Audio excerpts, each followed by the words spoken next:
Hello again, folks. Hope everybody's doing okay today. If you're like me and you're in Texas, it's early voting week, and I already did mine today. So, you know, kind of run out of parables and topics to talk about every week. I, I just, it's harder and harder to come up with something. So, instead of stressing myself out and being an uninteresting podcast, I decided to switch it up now and then and do something else. And today, I'd like to talk about certain aspects of retirement. If you're anywhere near retirement age, this might be good for you. There's going to be surprises along the way, unfortunately. If you're like me, 2 in 5 Americans will get cancer in their lifetime. I'm one of those lucky guys that joined that elite group and nobody wants to belong to. Uh, but that kind of forced me into retirement. I didn't, that sure wasn't planned. But I got stage 4 lung cancer. I couldn't work anymore. Heck, I was in a wheelchair for a little while. And then I used a walker, and then I graduated to a cane. And now I'm walking, but before cancer, I used to walk a mile and a half every day. Now I'm doing good to go a half a mile every day, but I still go every day just because I know it's good for me. And, you know, you got to take care of your body. You only get one. So, since I got cancer, and for you, it might be heart disease, cancer, rheumatoid arthritis, a broken hip. There's a lot of ailments besides just cancer. So, chances are, when you get up to my age, you're going to have something go wrong. Some of you may be lucky and not. I never went to a hospital a day in my life until this happened. Thank God I was 65 and had Medicare when it hit, because it's a very expensive game. But anyway, I was kind of forced, well, went through a divorce 10 years ago also, so I didn't want the big giant house, just me by myself. It's just stupid. All those high dollar bills and all that square footage to take care of and everything. So I sold my house, paid off that mortgage, and I already had a lot next door. So I just moved next door and paid cash for a mobile home. That's my number one tip for retirement. Get out of debt and stay out of debt. Because if you don't have any payments, I'm not going to say life's easy, but it's a lot easier than having a bunch of payments around your neck like a boat anchor. I mean, I still got bills I got to pay, and I got all kinds of expenses, but not near as bad as it used to be. So if you're in that same shape where you own a home, you really don't need, the kids are grown and gone, and you don't need 4 or 5 bedrooms. Just downsize, simplify, get rid of a bunch of stuff. Trust me, when you get up to my age, you also realize you don't need all that stuff.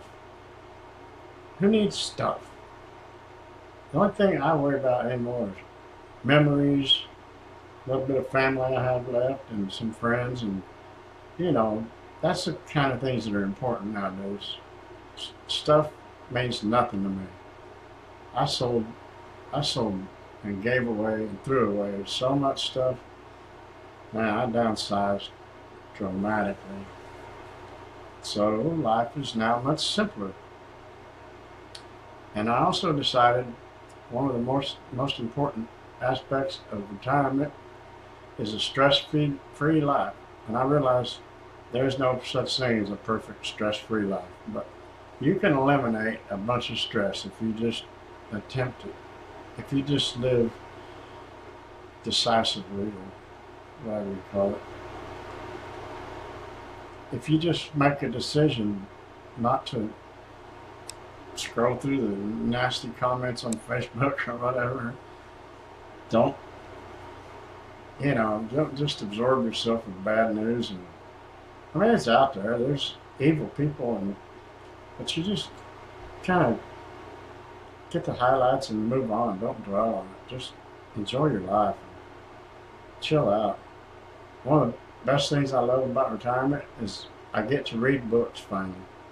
All my life I was too busy working, and I wanted to read so many books, and my ex-wife basically said I was lazy for wanting to sit down and read a book. So now that I'm alone, I'm going to read a book. I'm going to watch a movie. I'm going to do whatever I want. That's the only thing I like about retirement is to do whatever you want. Whenever you want, however you want, whenever you want, wherever you want. I mean, if you're single or divorced, like me, you can anyway. uh, so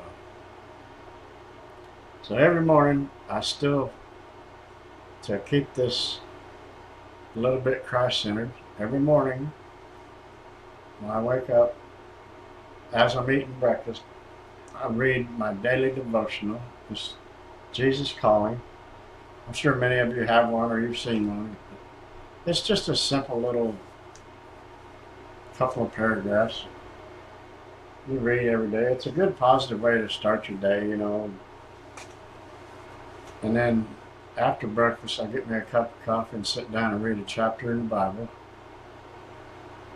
Unless it's Psalms 119, then I'm not going to read a chapter that day. That's 176 verses. But every day, I read my devotional and read a chapter in the Bible, and I go for a walk. And a lot of days, I go to the doctor. In May alone, I had 5 doctor's appointments. I mean, that's not normal. That's some months I have none, but May I got hit with 5.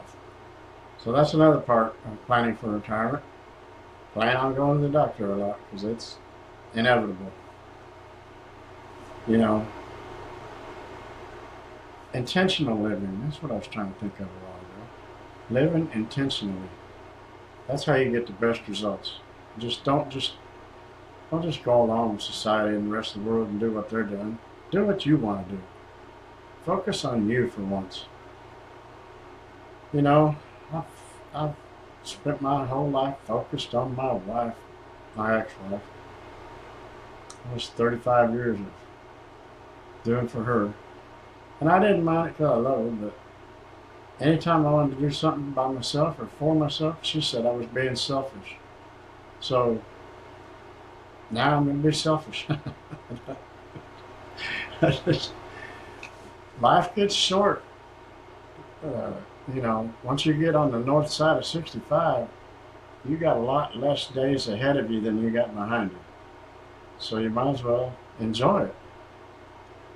And I hope some of you that are heading into those golden years and turning 65, thinking about, should I collect Social Security? Should I do this? Should I do that? I'm telling you right now, get your budget as low as you can and get out of debt and just enjoy life on a simple life. You're not going to live an extravagant life unless you're wealthy, which I'm not. Anyway, I hope y'all enjoyed this, and I thank y'all for tolerating my rambling again. If you haven't already, please subscribe. Push the thumbs up button to like the video. Share this with your family and friends. And I'll see you next week.